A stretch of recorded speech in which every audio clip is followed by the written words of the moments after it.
Hi, it's John. It's Richard. You know this, and you know it's Bronze and Modern Gods. You know it's the podcast devoted to both the Bronze and Modern Age of comics. But we limit ourselves like that. Remember when that was the description of the podcast? I do. Look, guys, it's about comic books. You know it by now. You know what you're in for. You know you've got the underrated books of the week. You know you've got the old fart rule this week where we go back to 1984. You know you've got viewer mail. If you're new and you don't know all this stuff, welcome. Strap yourself in. It's a fun time. And if you like what you see or hear, make sure you hit like, hit subscribe, and follow us on your favorite podcast platform. Richard, it's time for the hot book of the week. I'm going to say it before. I'm not going to give you a chance to say it. Because it's World of Wood, #1 from Eclipse Comics. No, this is not referring to what happens in your pants, Richard, when you see this cover. But rather artist Wally Wood. Take it away. This is this is a mini series from the 80s featuring Bollywood reprints. But obviously the focus of this cover is that gorgeous Dave Stevens damsel in distress on the lower third. This book is yet again another Dave Stevens spotlight. Do you know what hentai is? I do. Okay. Higher grade raws of this book are selling for up to $90 on eBay. This is one of the more obscure Dave Stevens covers. This month alone, right here in April, you know, we're only 15 days into it. By the way, happy tax day. Yes. For all of you who celebrate. Which I celebrate the day after tax day. I'm going to say everyone should celebrate income tax day or you're going to get fined. This month we had 2 CGC 9.8 sales for both of them were over $1,200. The first one was $1,279. And then we had another one for $1,257. Richard, only 19 CGC 9.8s on the census. You think this is going to change soon? I'm sure people are dragging out all their Dave Stevens raws and looking at them very carefully to see if they think they're going to be 9.8s or better. Do you think so? This is a tough book in that high of grade because reprint title from a independent in the 80s that nobody was specking on. And this was dollar bin fodder for, again, decades. We say that a lot on the show, and that's what makes it valuable. Do you have one? I don't know. I have a bunch of Dave Stevens. I recognize this cover, but I don't know if I recognize it because it's in my stock of Dave Stevens or if it's on the hunt list. So definitely aware of it. Yeah, this is where you go to flea markets, you guys. This is where you go to garage sales. They're going to be out there. There may not be 9.8s, but if you want a copy, you find yourself a nice 7.5 or an 8.0 or something like that. You need it. It's out there. This is one of those things that people just don't dig in the dollar bins or go back in and look for unless they are a hardcore dealer or collector. Speaking of hardcore, some of you are very hardcore fans. I'm going to talk about a couple of you coming up here in viewer mail, but for those of you who can't get enough of us, and why should you? You can become a member right here on YouTube for the cost of $2.99 a month. That is less than a regular Marvel comic. Or less than a Starbucks.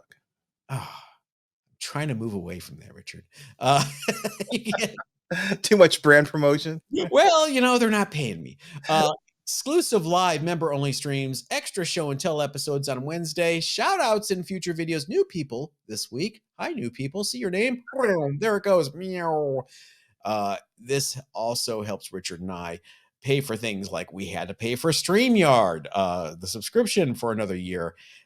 Full transparency, $468 for us to give you this high quality video that works 80% of the time. If you want to help support the show, just hit that join button right here on YouTube, right next to the subscribe button. If you are not on YouTube, get over there and join if you would like to. If you don't want to join, that's fine. We love you being here anyway.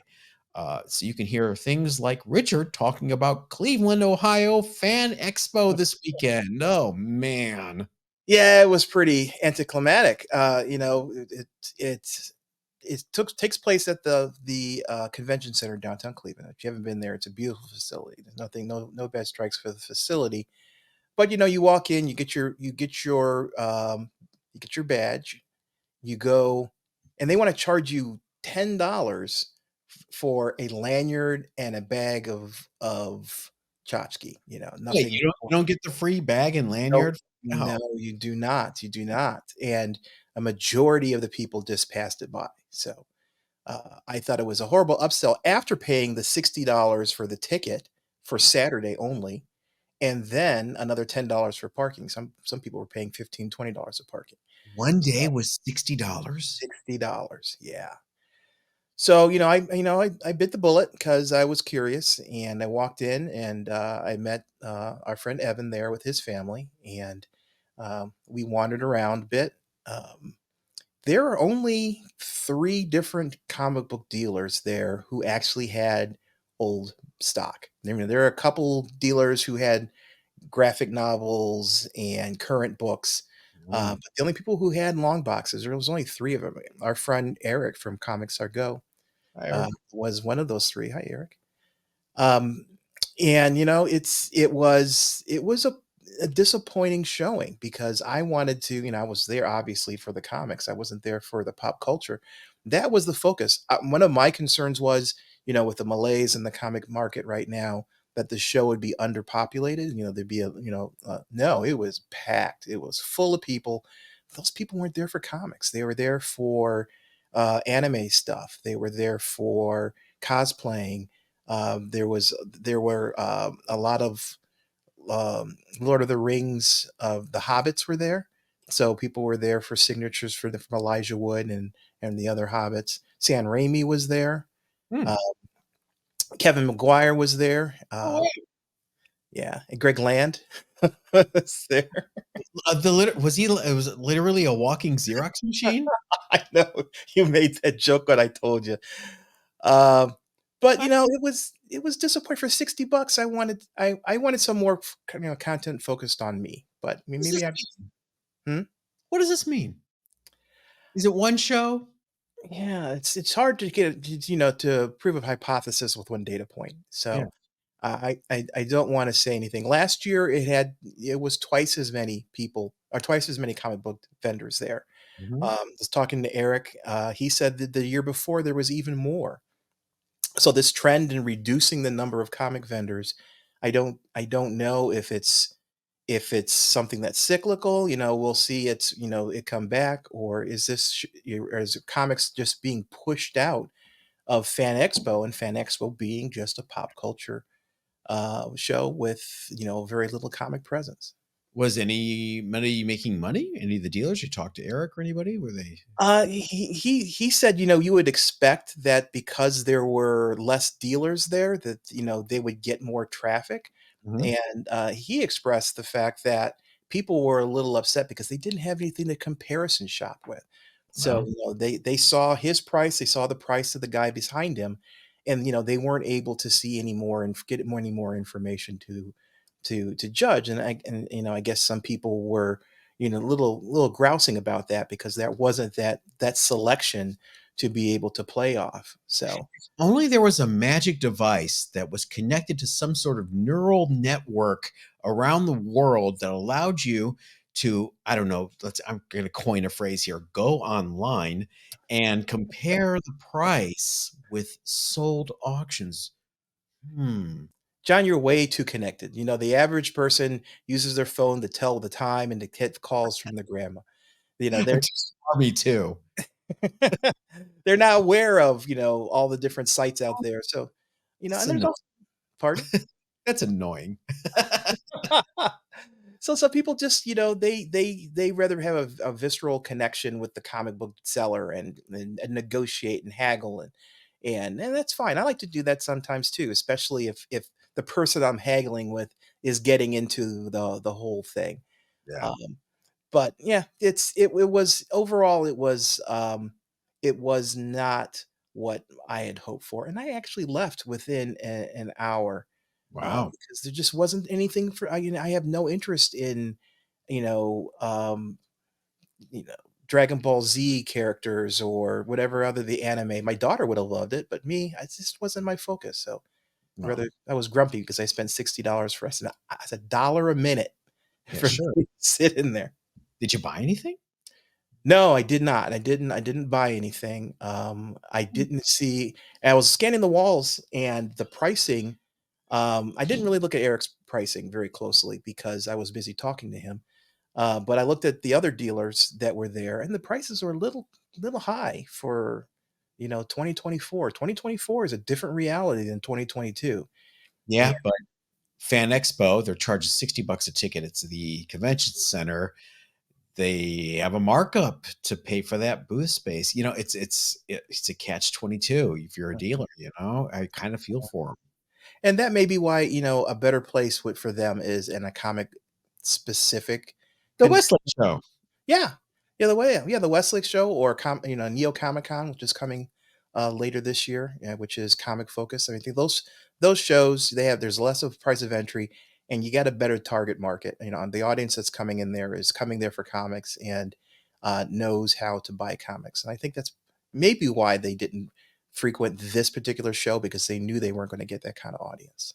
Well, I kind of had, I wouldn't say a similar experience, but my recent conventions experience at WonderCon, I didn't buy a lot. I bought a few things. I didn't stay all day. I didn't go back Saturday and Sunday, didn't bother. Mhm. But one thing I do want to circle back around about WonderCon is I did some drop offs. I did my CBCS drop off and I did my CGC drop off. I want to talk about CGC.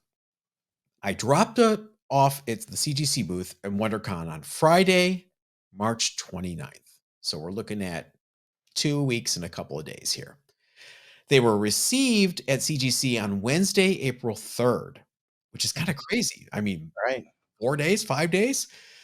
They were the magazine submission. I did a magazine submission, vintage submission, and a modern submission. I gave it away already. You would think the modern would be the first one, right? Right.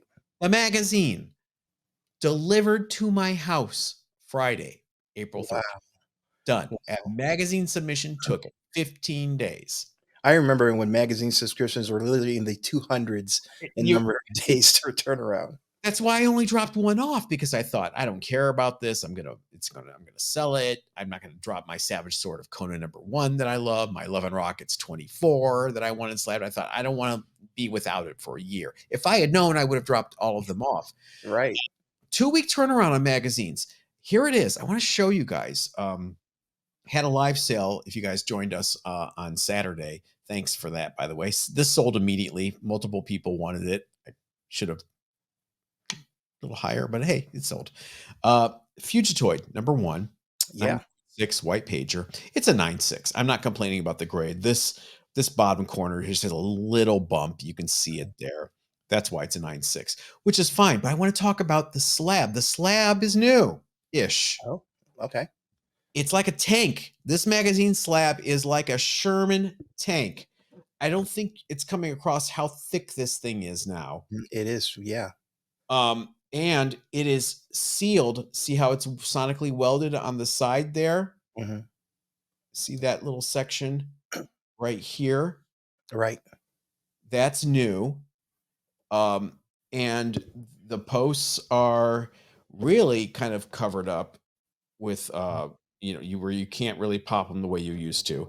This side is not sonically welded like the other side. So they did one side but not the other. Really, I didn't know. They Sonic Weld regular comics. I didn't know they didn't Sonic Weld magazines.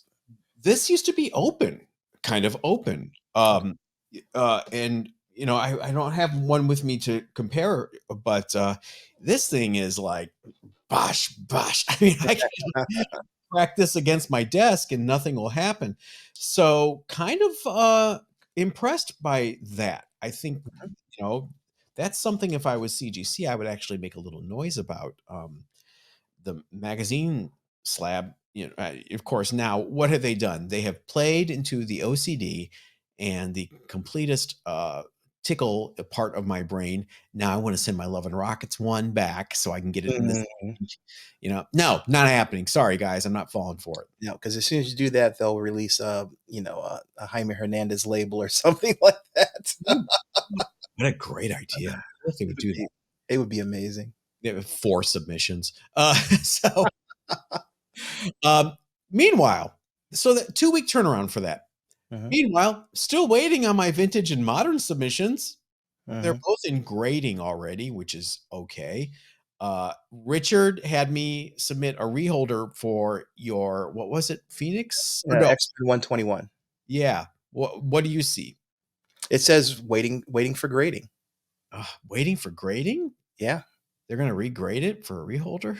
I I don't that's what it was. It's a 9.4. If they wanna make it a 9.6, I won't complain. I guess they learned their lesson from Swippity Swappity Gate. They're actually regrading reholders now, Mhm, which is what yeah, if they had done that, they would have caught Swippity Swappity earlier. mhm.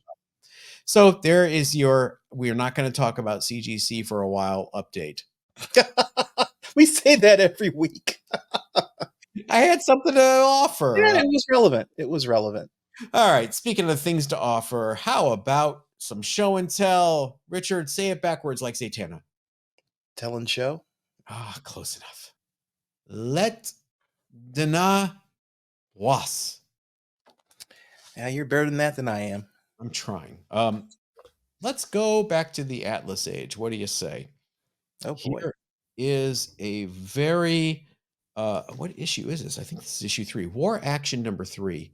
Um little waterlogged, along the side there. Mhm. A lot of water damage, but boy, a little bit of a brutal cover there. Yeah. Stabby, stabby. Looks like he's almost stabbing his own knee. Yeah, and he's showing off. Look at his abs. Yeah, that's yeah. When you're fighting Koreans, nothing scares them more than a six pack.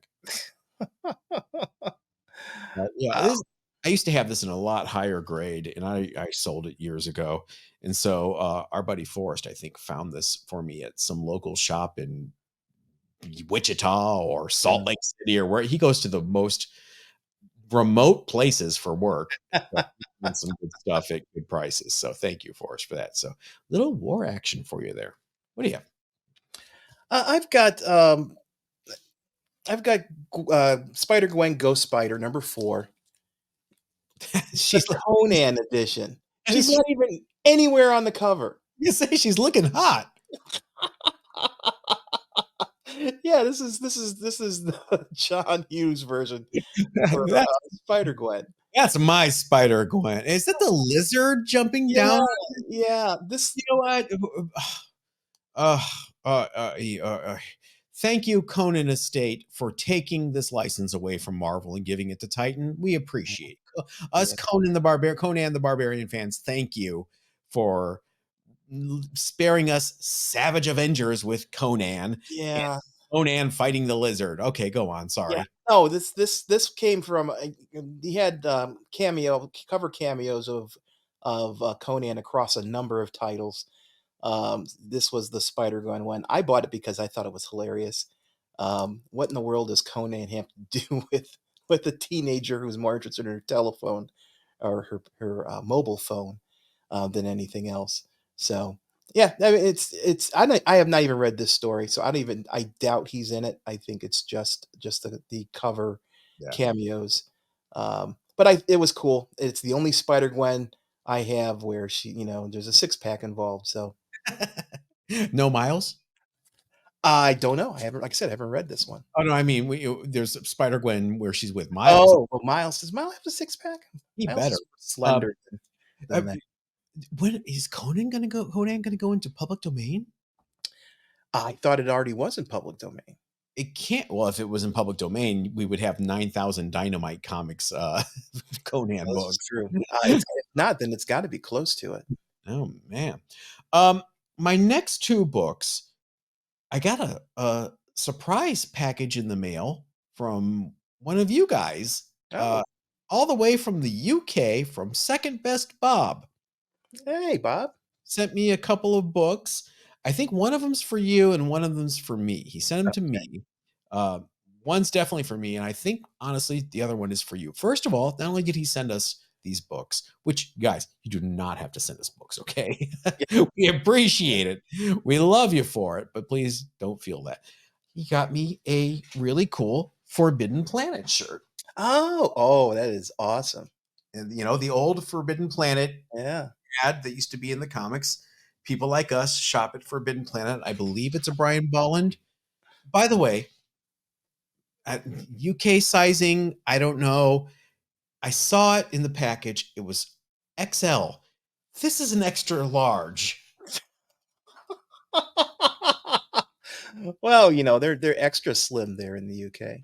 I'm thinking it's like an extra large children's, maybe, because this thing makes me look like I'm uh, either I got really fat during COVID or I'm super jacked now. Who knows? I like to think it's the latter, but I'm fishing for compliments.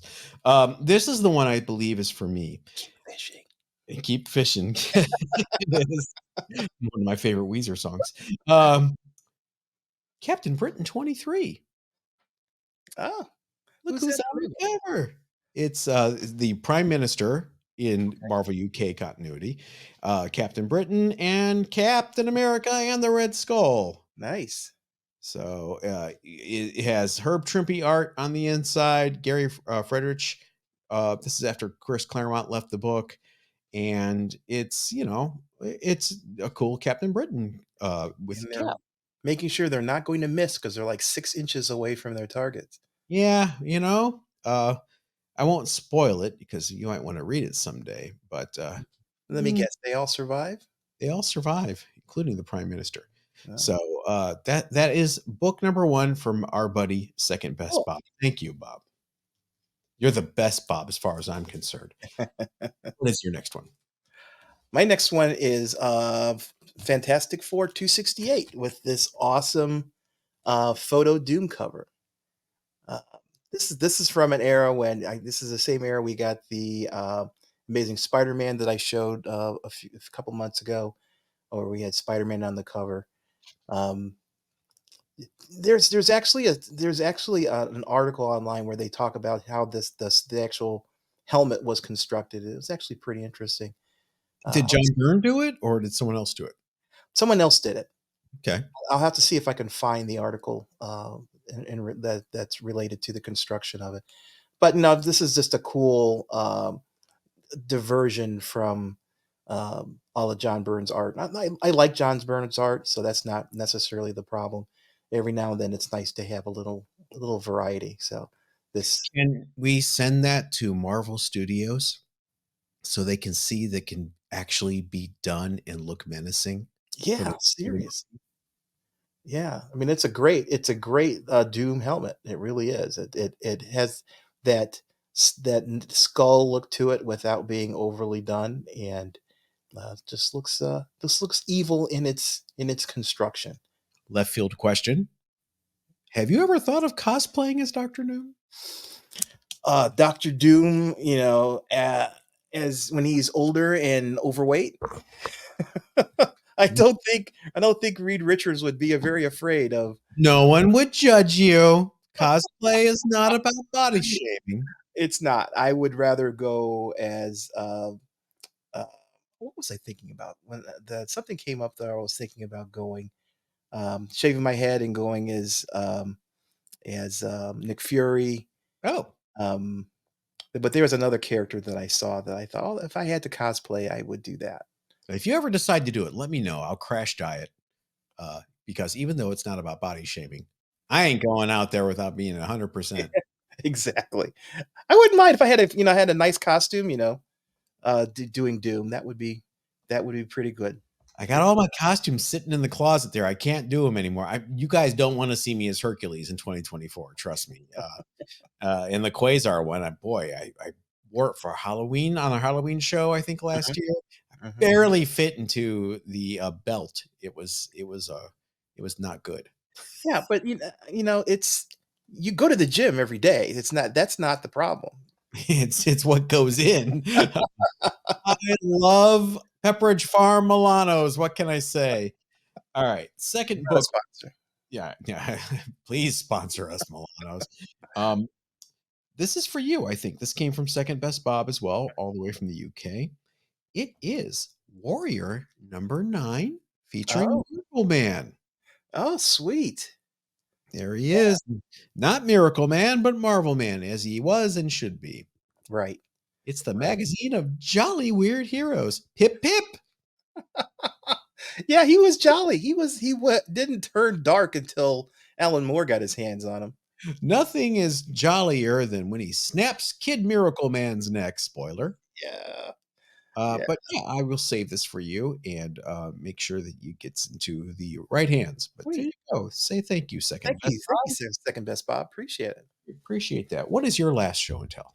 My last one is a book that I always love and I buy whenever I see She-Hulk #1. Um, this, Newsy. this, hmm? Newsstand. Yeah. Yep. Figure on his fingers. It's a pair of bookend. You got #1, where the series begins, and she talks about um, you better read her comics or you're gonna rip up your X-Men. And issue number 60, which is the end of the run, she actually says, "Okay, this is where hand over your X-Men," and she's ready to take them out. So it's breaking the fourth wall. It's just a great way to bookend the series. John Byrne's art is amazing through this whole run. I thought it was just some of his best work. And people see the She-Hulk TV show. This is the She-Hulk you should be comparing the TV show to, not Savage She-Hulk, or is it Savage She-Hulk? Yeah, Yeah. Savage She-Hulk. Sensational She-Hulk, where she's more of a celebrity than she is a superhero. But yeah, great series. Hold There that are up. a number of keys in the run too. I just want to point out Jennifer Walters, She Hulk. Mhm. You're overtraining your delts. Talk talk to John Byrne. She's the one that's overtraining the delts. I don't think John Mhm. Byrne has. Oh, well, they were breaking the fourth wall in that book, so maybe he does. Yeah. Well, hey, All she can right. overtrain them if she wants to, in my opinion. If you have a proper delt training routine for Jennifer Walters, you might want to send it along to us in a segment we call Viewer Mail. You've got mail. My first piece of viewer mail comes from Matt, who emailed us at bronzeandmoderngods@gmail.com. John, a few months ago on the podcast, you recommended the 1980s Mark Evanier Black Hawk run. I was at a show, found most of it, then filled out the rest. I enjoyed it. Was a fun read. Keep up the good recommendations, Matt. Matt, you don't know how happy this email made me. I'm so glad you got to read it and experience it. It is so good. That Black Hawk run in the 80s. If you like that, the same team, Mark Evanier and Dan Spiegel, did Crossfire, which is super cheap. It's just as that, Yeah, like, almost super cheap. except for issue number 9 with the cover by Dave Stevens. I highly recommend you try getting Crossfire and check that out as well, and let me know what you think. Richard, last weekend on Saturday night, I had a live sale, and I had all the extra copies of my Black Hawk run for sale as a big bundle. And we had far too much fun on the live sale saying, "No one wants my big Black Hawk." Uh, Missed that. Oh boy. Nobody, nobody wants Black Hawk. Oh, censors. He's saying hawk. I'm saying Black Hawk. What is your first piece of viewer mail? My first piece is also from our email from Brian Barrows. Hey, John and Richard. I've been watching for a while and love your content. Keep up the great work. Thank you Thanks, very Brian. much. I was wondering what you think about the state of the market. Prices have corrected in a major way, and many people who thought that they had a collection to retire on are learning quickly that that is not the case. Having said that, I was thinking that overall this good could be good for the comic world. Seems like many people jumped in as more of an investment rather than for the pure love of the art form. Do you think that maybe the non-comic lovers will be filtered out and the hobby return more toward appreciation of actual comic books? I have nothing against comic investing as I dabble with this as well. It just seems like things got way out of kilter with the comic boom, and maybe it's time for the balance to return. Your thoughts? Yeah, it's it's we had the surge in interest and the surge in people coming into the market for two things. One, COVID came, and our government decided to give every American a $1,200 as a way of stimulating the economy because people weren't going out and buying, going to restaurants or going to stores. So they'll inject that into the economy. So all of a sudden, everyone had a form of disposable income. And the second point was the Marvel movies were doing fantastic. They were doing record sale after record sale and promoting these different characters in the movies. So you had a combination of interest in Marvel because of that success for the movies, and then people having money, and then those two things together created this bubble where people were investing a lot of money. They're taking money and considering it an investment. And all in all, collectibles are not are you can call them investments, but they're probably one of the most risky types of investments. If you want to make sure you have your money at the end of 20 years, put it in a CD because that's really the best Hey, way to guarantee. I'm biting my tongue. Every investment, with the exception of maybe I bonds Mhm. and certain kinds of treasury bonds, are risky. Yeah, they're a volatile risk Right. because they're controlled by factors that are hard to predict. So I say all that to say, yes, I think we've seen the correction because we've got a lot of people who are investing money because they were spurred on by having that additional funds and the success of the Marvel movies, thinking, well, I want to pick the next successful Marvel character and speculate on that and buy in early before the prices go out stratospheric because we were getting 15, 20, $50,000 for Ultimate Fallout for the Djevik variant, in 9.8. That was the price that people were getting, and so there was a lot of incentive for people to put money in the market. Now we're in a different world. The Marvel movies for the last phase were not very successful. There were some bright spots in there, but just in general, they did not match the first three phases. And the economy, we have not had, even though the economy is strong, I think it's strong. We just don't have the disposable income that we had back in 2020. Government isn't giving us $1,200.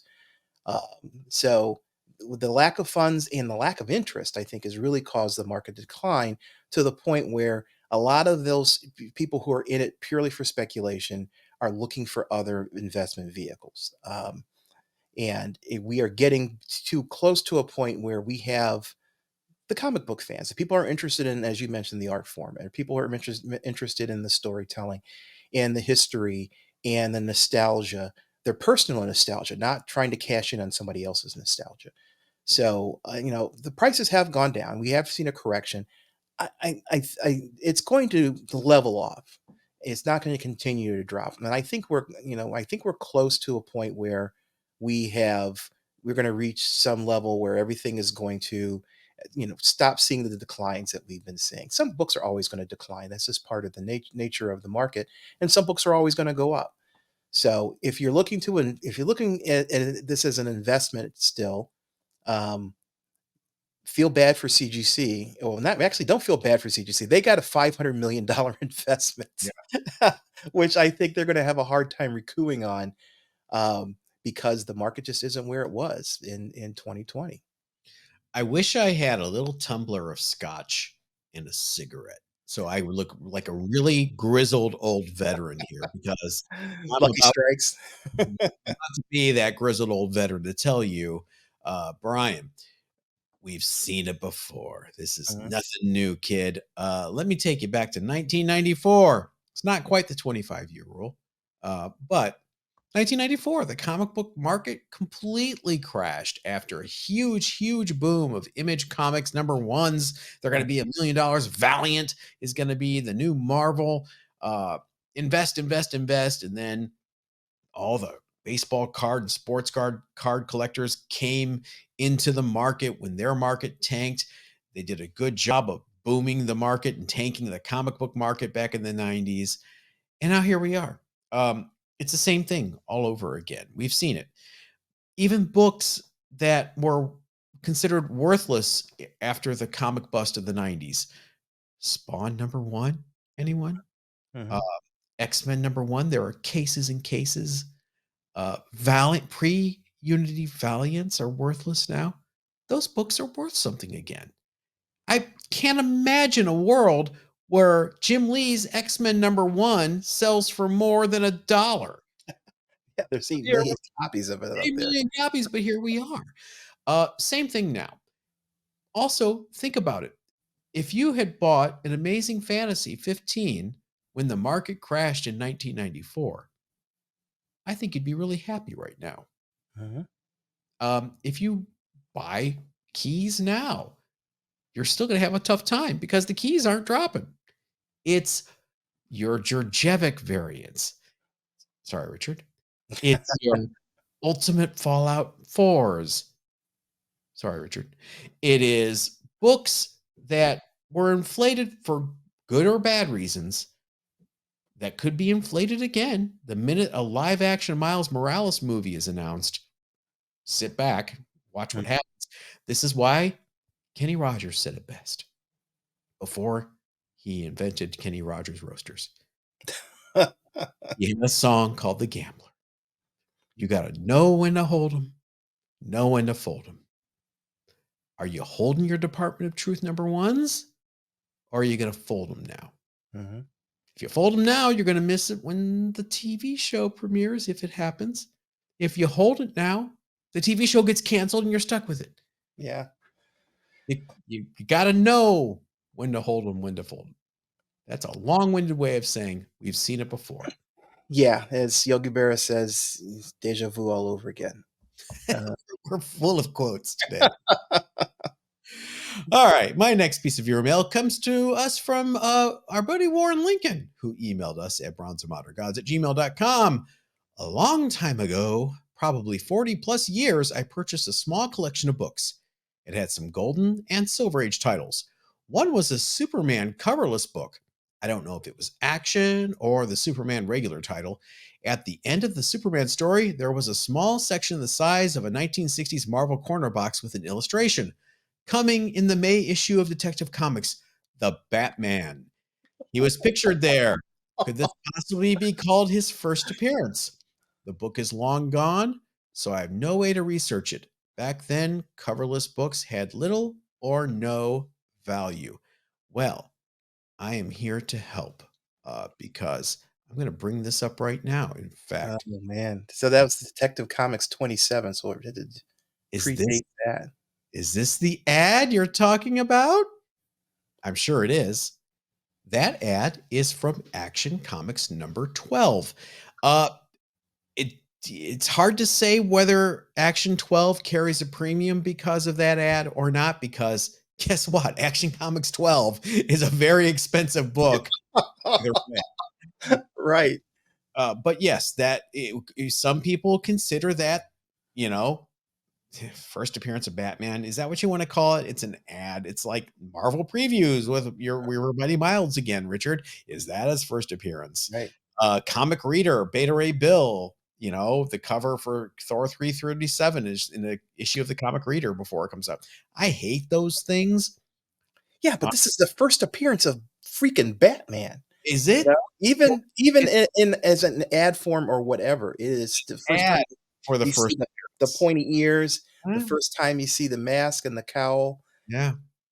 It's CGC does note it on the Action Comics 12 label, not Mhm, as first appearance of Batman, but house ad for Detective Comics number 27. mhm. Yeah. So it's notated on the label. Um, this is not, this is different than a Incredible Hulk 180 versus 181 first appearance of Wolverine Yeah. discussion. Doesn't ad count. Foom 10, just so many things. Yeah, this is like as you mentioned, this is like your Lamborghini has optional, cigarette lighter, you know, that costs $12,000. It's still a Lamborghini that costs $200,000. That little extra isn't going to affect the price overall that much. All right.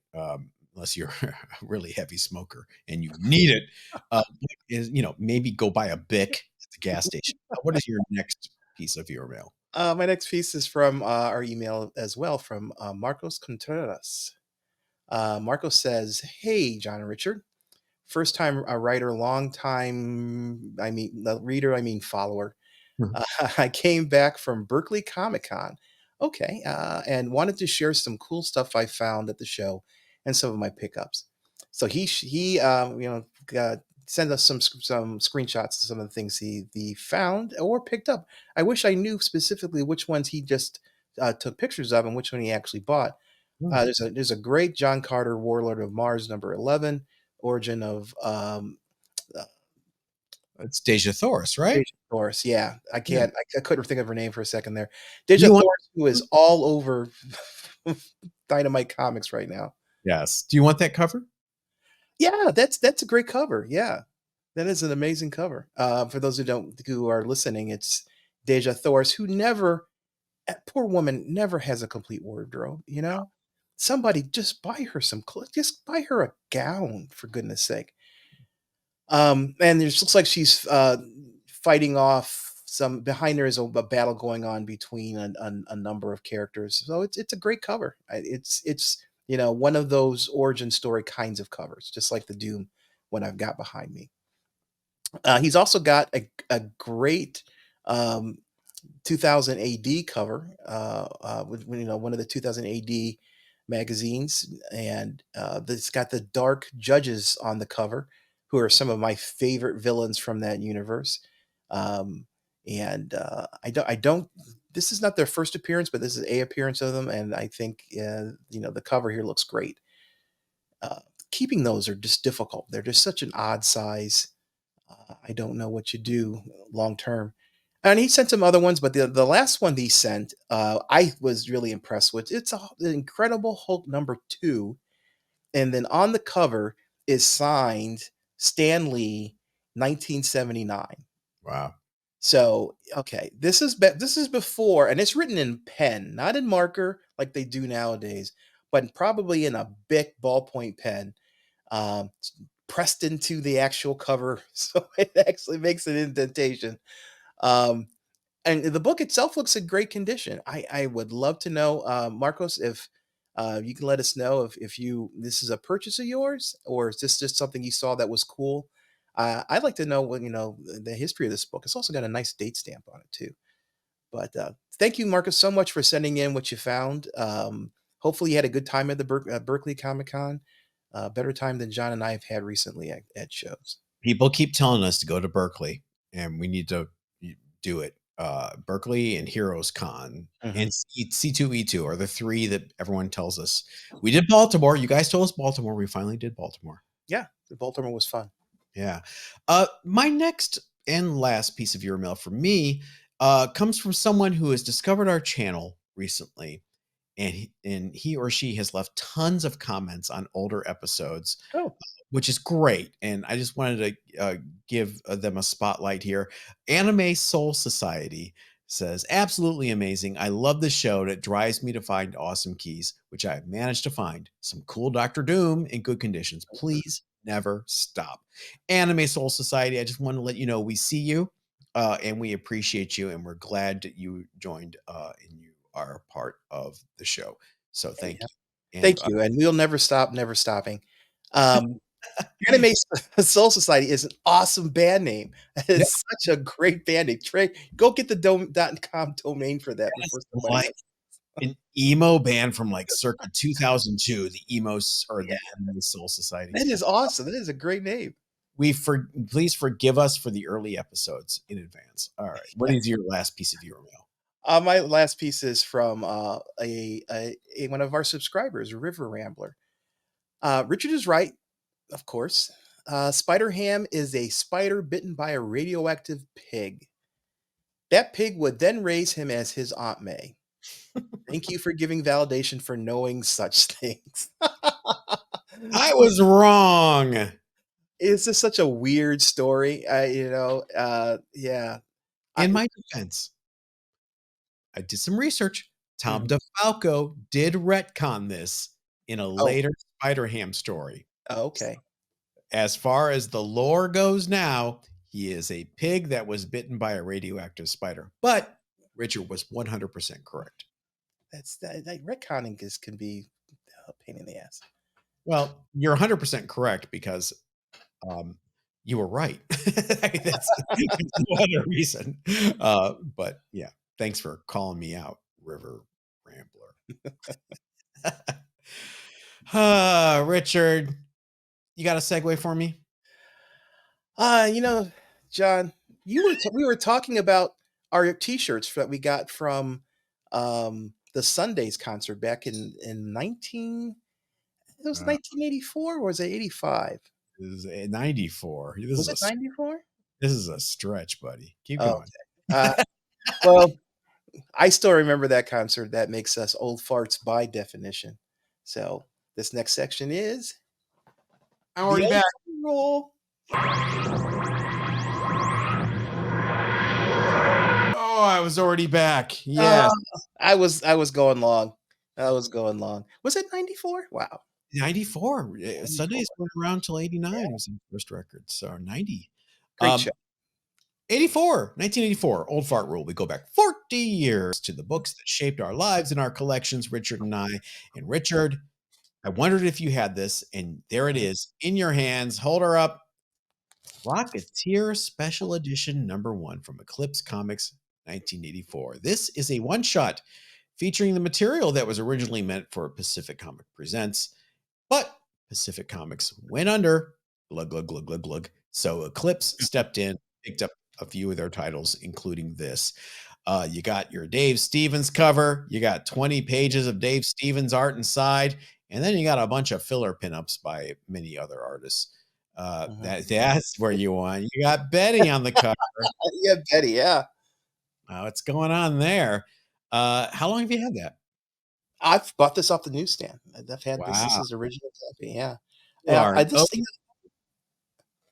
I'm a big fan of Dave Stevens. I'm a big fan of this era. I mean, Rocketeer is, the whole radio serial from the 40s kind of thing with, the classic style of technology that's, rocket fired. Just an Commander impressive art style. Commander Commander Cody, which they used to show on Yes. Superhost. Absolutely. Yeah, I mean that kind of science, I just find just amazing. Dave Stevenson pulls the space opera kind of vibe from it and has characters that are larger than life, that with their own personal foibles. Great storyline, great characters, great art. This is the book that really got me fired up on Dave Stevens and the Rocketeer in general. We are OG Dave Stevens fans, as you can tell if you've been watching this show for a while. Hi, Tinkerballs. He's going Tinkerball to proof. do. He's gonna Uh, come through. the 90-day average for a CGC 9.8 for this book is $168. Uh, I think this is one Dave Stevens cover that gets overlooked a lot because Betty is not front and center. She's down in the Right. corner. So be on the lookout for that one. If you happen to find a copy cheap still, um, you know, there you go. Look at that angel. Oh my goodness. Richard, can you even tear yourself away to talk about your underrated book of the week? I will try. My underrated book this week. Now remember, underrated doesn't mean inexpensive. It's Underdog from 1970. Underdog #1 from Charlton Comics. Wait a second. This First, is one of my, this is a John book. What the hell are you doing? I Go on. loved Underdog. As a kid, Underdog came on as a cartoon, and you ever had very few cartoons. Unlike the market is today, there were very few cartoons, and the ones that they have on had been in syndication for a million years. So Underdog would come on, and his stories were always entertaining, and it was a take on Superman with his secret identity. Um, but so Frank Johnson did the cover and the art for this book. And it's a fairly rare book. There's only 57 books on the CGC census. of which the highest grades are 3 9.6s. Um, Probably the reason why there are any high grades is because Charlton used cheap paper back in the day, and it's easy to see these books deteriorating over time because of that. But back in January of this year, 9.6 sold for $1,157. So they go for some good money if you can find a high grade. I just don't think a lot of people have this on the radar. Underdog uh, is not Scooby Doo or any. Okay, Take's now rubbing himself on the mic. It's not as mainstream as some of the other, or as popular as some of the other characters. But for those of us who are fans of that particular era, he is a hero among dogs. So I definitely would keep my eye out for this book. There are a number of underdog books over the years, a number of number ones. Look for the Charlton comic one when you're looking at them. The other ones are later stories. So he had a history in comics. It's just this is the very first appearance. Not bird, nor plane, nor even frog. It's just little old me, underdog. I don't have He was. that book. I Why don't are you either. I telling want to. why are you telling people before we have our copies? What's wrong with That's a you? good point. That is a very good point. I can't believe a 9.6 exists. Those of our Charlton book. Dear Lord. This next underrated book is a reading recommendation. It's not worth boo, but it is a great read, and it is Thriller. Da, da, da, da, da. Thriller from DC Comics. This was an experimental direct sales only book from 1984 with the team of Robert Lauren Fleming and artist Trevor Von Eaton. It's pretty much what it says in the title. It is a thriller, nonstop action thrill ride, plenty of cliffhangers and mystery. Reviews of this in Amazing Heroes and Comics Journal and places like that were brutal. Critics Ooh, blamed the story and art for being nearly incomprehensible. So, as a result of those reviews, I just never bothered picking this up or reading it for years. Once I did, I had no problems understanding what was going on and really? following it along.